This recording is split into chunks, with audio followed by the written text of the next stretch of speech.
Selamat malam Bapak Ibu Saudaraku yang dikasihi oleh Tuhan, Jemaat Gereja Pentakosta Indonesia Sidang Bukit Permai yang dikasihi oleh Tuhan.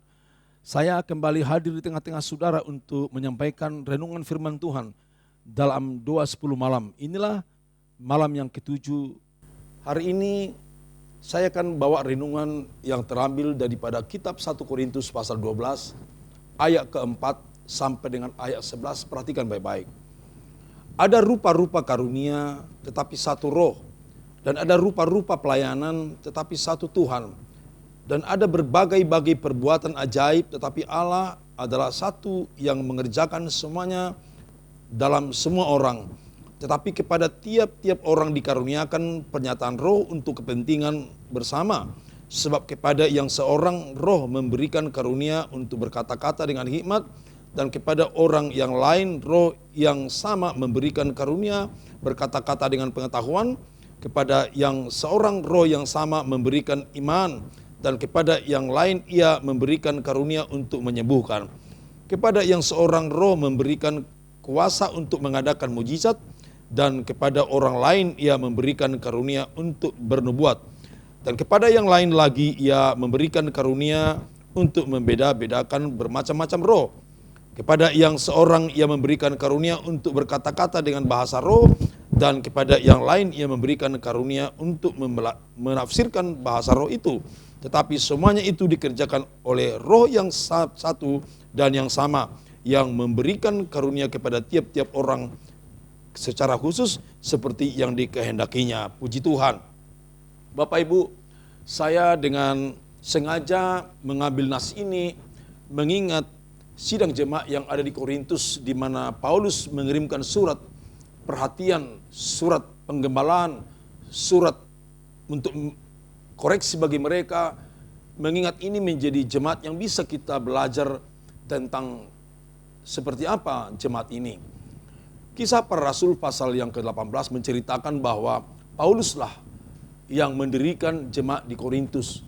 Tetapi dalam perjalanannya, jemaat di Korintus ini begitu, mungkin menurut saya yang pakai kalimat mengecewakan. Karena dalam semua kelimpahan karunia-karunia ataupun berkat-berkat rohani kepada jemaat di Korintus ini, dalam kenyataannya mereka banyak menyimpang Bapak Ibu Saudaraku.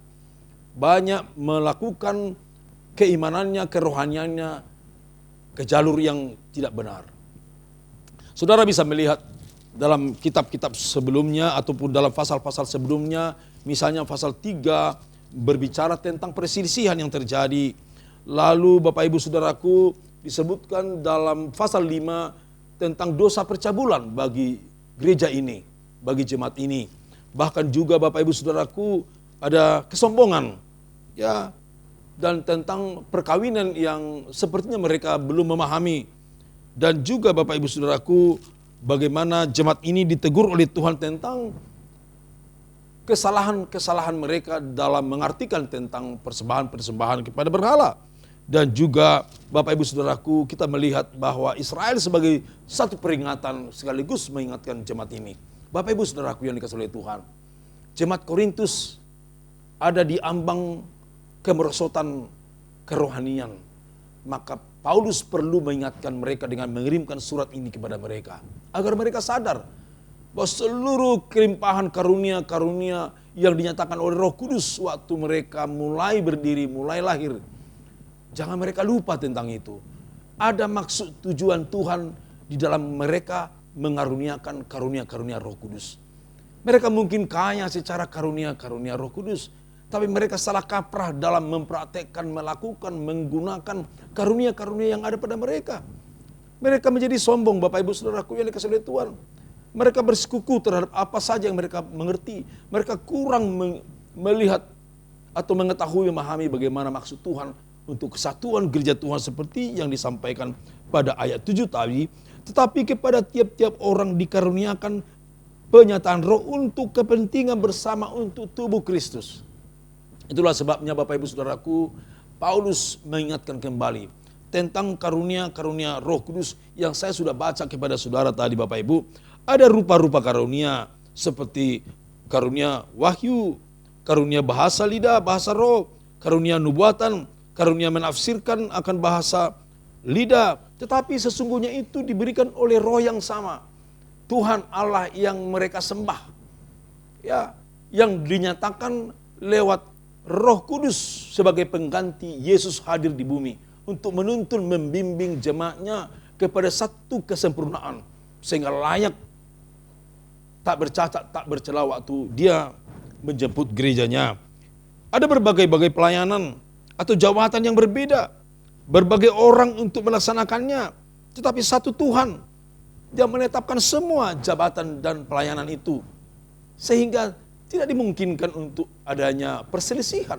Sampai-sampai jemaat Korintus membawa perselisihan mereka kepada orang-orang yang tidak percaya. Itu yang dikritisi, yang ditegur oleh Paulus. Ada berbagai perbuatan ajaib atau kuasa untuk mengadakan mujizat. Tapi Allah yang satu yang mengerjakan semuanya itu untuk semua orang. Bapak ibu saudaraku yang dikasih oleh Tuhan, ada rupa-rupa karunia perbuatan ajaib, tetapi semua berasal dari satu Allah, satu Tuhan, dan satu Roh, yaitu dari Bapa, Anak, dan Roh Kudus. Bapak ibu saudaraku, malam hari ini, seperti firman Tuhan berbicara kemarin dari Lukas pasal yang ke-11 ayat 13. Mintalah, Bapa yang di surga itu akan memberi.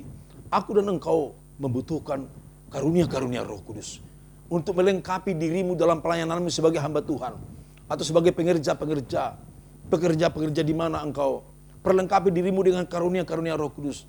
Ada karunia-karunia lahiriah, talentamu bermain musik, ya, berkata-kata dengan baik, ya, lalu juga talentamu seperti apa, kekayaanmu. Semua itu lakukanlah untuk kemuliaan Tuhan. Terlebih karunia-karunia roh, karunia-karunia rohani yang kita bicarakan pada malam hari ini. Ada 9 karunia roh yang dibicarakan oleh Paulus, Bapak Ibu Saudaraku. Yang satu karunia berkata-kata dengan hikmat. Disebutkan bagaimana orang ini diberikan kuasa, karunia untuk membuka, menyingkapkan rahasia-rahasia Injil. Demikian juga karunia-karunia berkata-kata dengan pengetahuan.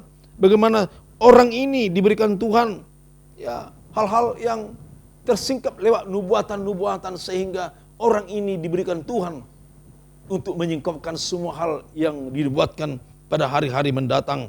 Juga kepada seseorang diberikan karunia iman, yaitu karunia memindahkan gunung. Bukan karunia iman yang dimaksud menjadi orang percaya, tapi dengan iman sebiji sesawi bisa memindahkan gunung. Artinya Bapak Ibu Saudaraku yang dikasihi oleh Tuhan, bahwa orang ini diberikan iman yang begitu kuat untuk diberi kuasa untuk bagaimana janji Tuhan diaminkan menjadi sesuatu yang terjadi. Bapak Ibu Saudaraku, juga kepada orang tertentu diberikan kuasa untuk melakukan mujizat-mujizat Tuhan, yaitu seperti karunia-karunia orang yang mati bisa dibangkitkan, orang yang buta bisa melihat, orang yang lumpuh bisa berjalan, dan orang yang tuli bisa mendengar.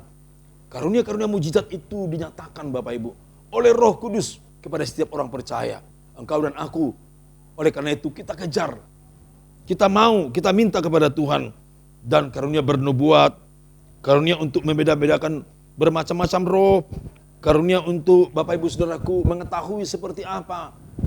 Kepada seseorang, saya percaya akan hal ini, bahwa seorang hamba Tuhan, seorang anak Tuhan dimungkinkan untuk mengetahui isi hati orang lain. Ya, disebut di sini Bapak Ibu Saudaraku untuk membeda-bedakan roh yang benar dan roh yang tidak benar, yang palsu, nabi-nabi palsu. Engkau harus memiliki hal itu agar engkau dapat mengetahui, membedakan mana ajaran yang benar, mana ajaran palsu. Bapak Ibu Saudaraku, Bapak Ibu Saudaraku yang dikasihi Tuhan, malam hari ini aku berkata kepadamu, saya berkata kepada diri saya, aku butuh karunia-karunia Roh Kudus ini. Terlebih-lebih dalam perjalanan kerohanian kita ke depan yang kita tidak tahu seperti apa. Maka dengan adanya karunia-karunia roh yang oleh Roh Kudus diberikan kepadamu, maka kita akan berjalan di jalan Tuhan. Kita akan melakukan pelayanan kita dengan benar sesuai dengan kehendak Tuhan. Dan semua hal ini adalah untuk kebangunan jemaat, kebangunan gereja, dan pertumbuhan gereja Tuhan. Jiwa-jiwa akan dituai sesuai dengan janji Tuhan. Demikian firman Tuhan. Tuhan Yesus memberkati saudara. Haleluya. Amin.